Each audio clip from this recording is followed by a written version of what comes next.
mu struggles za Kampala eza woman MP ate era agamba nti akomyewo tugenda kubanga tunulira ensonga nyingi nnyo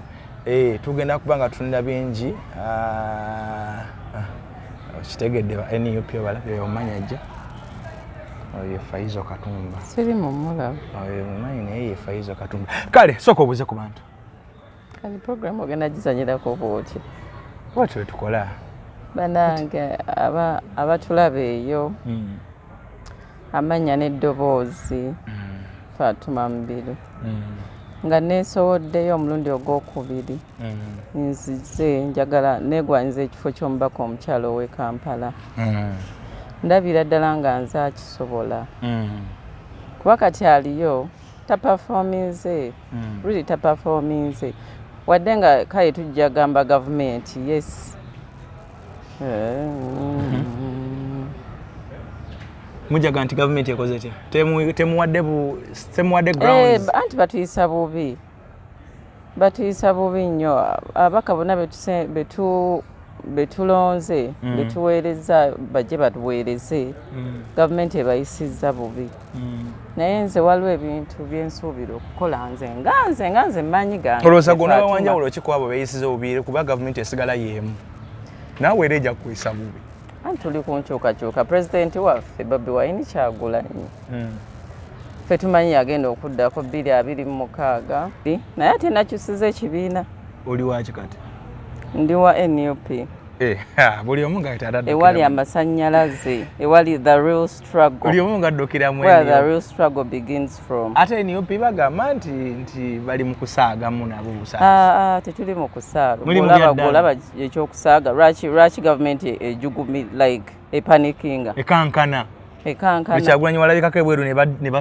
ne batintima omusajja tebamukkiriza wadde okwogerako wa bamutayiza wano bamutayiza wali n'ababaka bennyini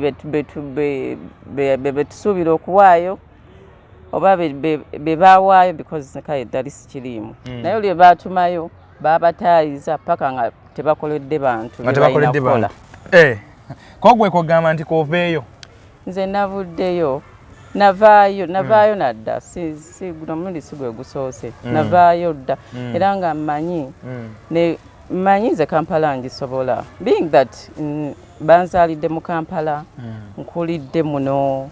mwefumbiddwa mwensomedde buli kimu emirimu gyange gyonna giri muno mu Kampala ekimu ekikoledde wano ekibuga Kampala nkimanyi nnyo pozi n'okweyongerako ekintu nga like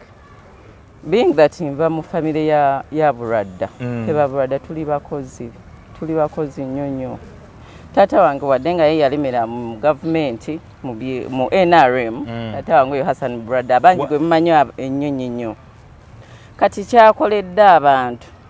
nze bananteekayo ngenda ate kisussa naye nga nkikolera eno mu saidi ya NUP ogamba nti gavumenti era katugatamu eremeseza ababaka bemusiriseyo okukola gw'onoosobola okukola nga balemesa abagenda kati nvakuwa live example ya taata wange Hassan Buradda nti ffe tuli bakozi ate Kampala eruzinze meaning ekibuga Kampala kyekibuga ekikulu ekya Uganda naye enguudo mbi abantu babonaabona bana abakazi abakola ku streets babagobaganya geto efuuse geto abaana kugamba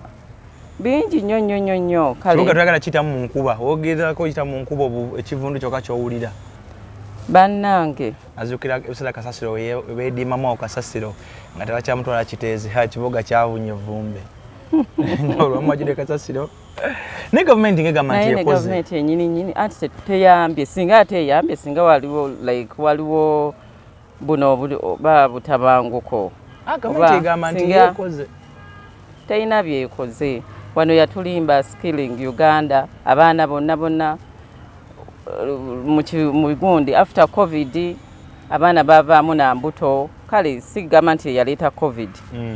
naye bye yaleeta byonna abaana abawala tebasomye skilling tebaganyirwamu abawala baleeta skilling Uganda abawala bagende babisome tewali bebaganyirwamu because olaba toseka kimbo wa bino byannaku nebyennaku oluusi bisekebwa olwe nalaba oyo mukazi weewa Kisonga atongoza abaana abayiza okusika chapati kale n'owulira n'owulira ready gavumenti igezanyira ku bantu neddamu nemukati neyeewogoma eridde naye bannange ffe abawi b'omusolo tulabye nnyo. So gavumenti yalaga nti temulina kirungi kyemugifunyeemu wadde tewali kirungi eyinza okuba yakola ddadde eyo naye ate nze gavumenti eriko essaawa zino gye nazaalibwamu gye nkuze ndaba era gye nazaalibwamu babba bubbi bantu oh my goodness. Kale bw'olaba obubbi obwo obuli bw'enguzi obukenuzi obulyake biki ogamba affe katuveeyo twesowoleyo tuyambe. Ali kati bali abagamba nti nammwe ate temuzze kuweereza nammwe mwagala mirimu. Ffe oh my god kati gwe ku nfaana yange olaba nga njagala mulimu really gwogenza okulaba nga njagala mulimu ne famire gye nvaamu nagigambye dda gye bali ng'ayagala mulimu gye bali era bangi babasindikayo bajja balimba abantu tugenda bakolera kintu tugenda bakolera kiri but they don't perform, they don't work. Badde eri kulya ssente after wana babaka batakiseeko wadde mukino ekisanja nga kiwedde kunga italabiseeyo ne kamera domukwata nti yayiseewo ku wadde kati ate bakomyeyo bannanga abalonzi nammwe twebereremu pulezidenti waffe Kyagulanyi asiba atugamba banayi twebereremu kati naba batakoze tubajjeyo batandise okugaba obuntuntu obusukaali buki banayi people don't accept batwala konvoyi kati mugenda okukima empapula naye nga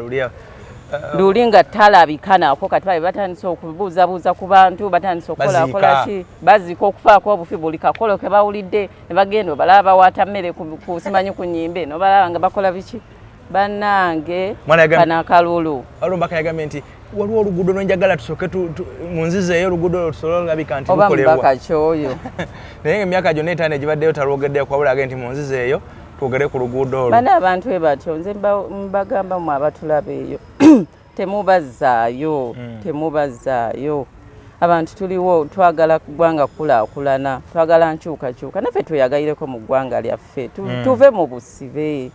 Yes, you can see nti our hands are, they are free but ziri tied. Musibiddwe emikono misibe tuli mu buwambe obuwambe munaabwejjamu nga mwekalakaase okujja okuvuganya ye solution. Okwekalakaasa yo protest vote gye tuliko 2026 tugenda wano wendi anti eyo first step ya protest vote kino kyenkola wano nkanoonya akalulu bannange muwagire Mubiru Fatuma for Kampala Woman MP 2026 tugenda kanoonya bubi nnyo wetumala tugende tukalonde ate wetumala okukalonda musigaleewo tukakuume tulina okukakuuma. President waffe Robert Kyagulanyi asiba atugamba wetumala ezo 3 steps tumala okukakuuma kati wetulaba bakabbye awo mukola ki tukakole ki tukaranirire. Kyagulanyi ate wana olujuza amaanyi byaluganda kati kaze mu kooti y'abantu ate bwe yamala nti ate kati bantu ngujjeeyo kati ogaa tukalondole batya tambule ku box paka kutale center nedda tulina okugenda mu mateeka naye era amateeka eragego okuba when you see bino ebyabaddeyo ebya Nalukoola Honorable Nalukoola bagamba buli kimu kitumalamu amaanyi naye tetujja kuggwamu maanyi as long as you people there mukyaliyo mukya supporting NUP tetujja kuggwamu. Omanyi obeera n'omuntu obeera nga oyina gundi eddoboozi ly'abantu kale ng'oyina backup n'obeera nga oyogera naye nga waliwo abakuwuliriza bakubakinga up tesobola kuggwamu maanyi. So mulimu protest vote kalonde kakuume kakole buli kimu. Yes. Kibayise protest vote. Kanoonye kalonde kakuume. Yes. Lwaki ozze kugundi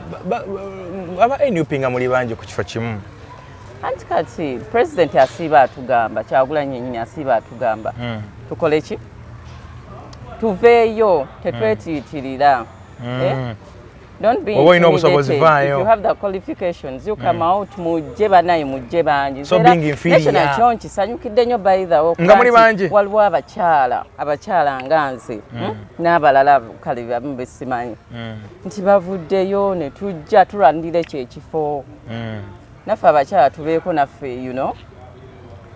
Ate nga babajjayo emanji ne bagamba nti kati ground zammwe bazibawadde ne babateekerawo n'ebyo ebifo bya affirmative action. Ekyo lwaki tuzze tulwanirira agafa ago naffe.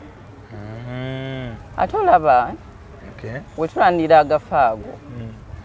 buno obutabanguko in marriages biki bakyala kubeera nga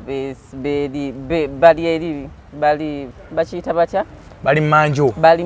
beekuumidde ebbanjo obutabanguko tebujja kubeerawo because obutabanguko ebuviira mu maka kiva ku ssente ebbula ly'emirimu omusajja agenze ssente zimubuze n'akomawo ate mutandika kuyoma mutandika kukola ki n'ebintu ebitalimu naye if the women